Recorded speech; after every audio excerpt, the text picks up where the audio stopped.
Plédagogie, c'est une méthode active d'apprentissage que l'on utilise dans les kits que l'on développe. La méthode pédagogie permet de passer des valeurs sur différentes thématiques par le sport et d'amener ça d'une façon beaucoup plus ludique. Une séance de pédagogie, c'est un format en 3 temps. Un premier temps de jeu sans thème, où l'important c'est que les enfants se mettent en activité, prennent du plaisir, jouent, s'amusent, comprennent les règles. Un deuxième temps de jeu avec thème, où ça c'est le moment où on introduit la symbolique, mais l'enjeu est toujours le même, c'est faire réfléchir les enfants en jouant sur les émotions qui sont traversées pendant le jeu pour les faire accéder à la thématique. Une troisième partie qui est le débat, où on va reprendre avec les enfants en les questionnant et en leur faisant verbaliser leurs émotions, ce qui a été vécu dans le jeu et le parallèle qu'ils peuvent faire avec leur quotidien et la vie de tous les jours. Boxeur. Mix. Garçon. Ah bon, il n'y a pas de filles qui font de la boxe? Karaté. Bah, garçon et fille. Donc c'est mixte. Oui. T'es sûr? Bah oui. Ah ouais, on est d'accord. L'objectif c'est de sensibiliser les enfants de 6 à 12 ans et avec une priorité sur les enfants qui viennent de ce qu'on appelle les quartiers prioritaires de la ville. Le kit pédagogie égalité filles-garçons a été développé par Play International en partenariat avec des experts sur la thématique du genre, des enseignants et des intervenants pédagogiques. Les objectifs du kit, c'est de sensibiliser les enfants au discours qu'il peut y avoir sur les filles et les garçons dans la société, à la maison, et de leur faire prendre conscience progressivement des différences et à la fois de la chance de pouvoir faire tous la même chose.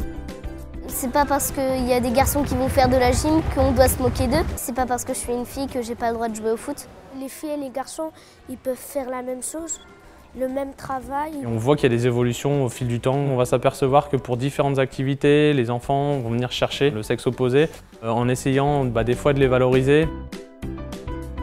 Ce sont les collectivités qui nous sollicitent, on répond à leur appel en proposant une formation des animateurs, soit périscolaires, soit des enseignants. Ensuite, ce sont eux qui déploient sur le terrain auprès des enfants.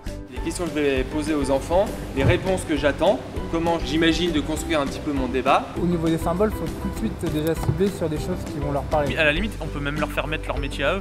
J'ai les mêmes chances qu'un garçon d'accéder à ce que je veux, donc j'ai le choix et donc je fais mon choix. Si on n'apprend pas aux enfants dès leur plus jeune âge à vivre ensemble, au fur et à mesure du temps, il y aura des clivages qui vont se créer et du coup on va les exclure plutôt que les inclure dans la société de demain.